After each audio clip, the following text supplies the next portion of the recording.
Hi guys, mag-story time muna ako guys ha.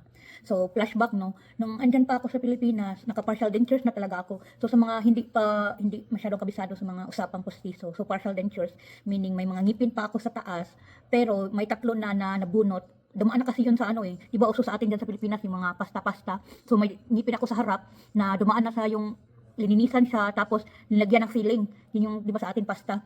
Then, dumating na talaga sa punto na yung pasta para nasira na din ba? Yung ngipin na ano na din talaga siya. Binunot na lang. Kaya yun, tinanggal yung tatlo kong ngipin and then ayun, naka-partial dentures na ako sa itaas. But yung sa ibaba ko naman, may mga ngipin pa ako sa baba, may mga ano na din siya. Naalala ko noon, sabi ng dentist nung dyan sa Pilipinas, yun nga, may gingivitis ba? Then, yun nga, no, lumala siya ba? So, ayun. So, nung okay naman, no, bago ka palang nakapustiso for the first few days, ganyan, medyo awkward siya.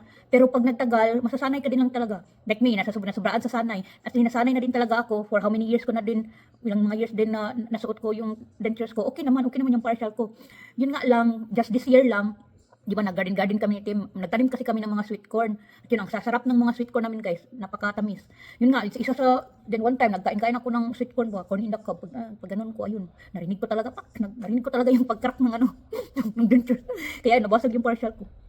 And then kaya ayun, nagpunta kami sa dentist, dahil nga yung plano lang, magpagawa ulit ng ano, pustiso. Kaya lang, chinek nila yung ngipin ko guys. Sabi ng dentist, ano na yung ngipin ko eh, severe periodontitis. So, pwedeng bunutin most ng mga ngipin. May matira lang ng mga 3 or 4 ata para lang may maanuhan para may maisabit lang ba na postiso. Pero, dahil nga yung severe na yung periodontitis ko, baka daw ilang mga months lang ganyan, balik naman ako at bunutin na naman yung paggawa na naman ng bago.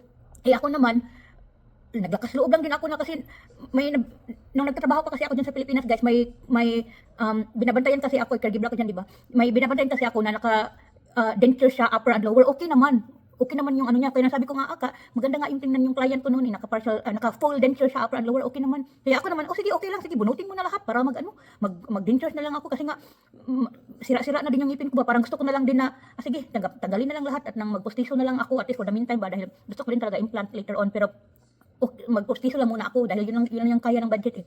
Ayun, kaya ayun, binunot lahat para maanuhan sana ako ng postiso. Yun na, doon na nagka-problema. Pagkatapos mabunot lahat ng ngipin ko, tapos nag-ano na ng denture sana na ilalagay, doon na nagka-problema guys. Kahit anong gawin nila, yung dentures na ginawa nila para sa akin, masakit man, adjust. 2 beses na akong ginawa ng dentures, ano pa din, masakit pa din. Hindi akma. Tapos yung i-insert ko na siguro sa video yung picture ng pangit talaga siyang tingnan. Nakaano yung ano ko. Anong tawag Tagalog? Budlot kay ba? Budlot ang simod. Ay, ayun. Ay.